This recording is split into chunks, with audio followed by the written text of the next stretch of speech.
Dans la recherche astrologique, il faut creuser les choses, il faut insister. Il faut faire des hypothèses.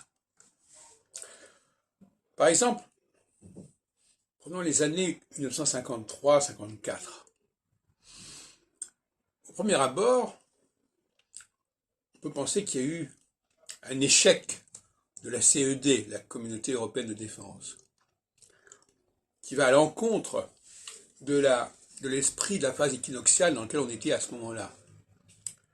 Mais il faut se poser la question de savoir, est-ce que c'était vraiment ainsi? Est-ce que ça s'est vraiment passé comme ça? Et on s'aperçoit que non.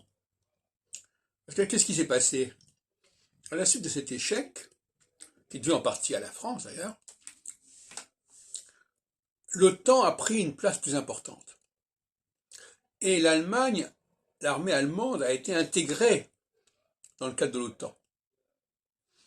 Elle n'avait pas été intégrée dans le cadre d'une communauté européenne de défense, mais elle a été intégrée dans le cadre de l'OTAN, c'est-à-dire également un processus d'alliance, un processus supranational.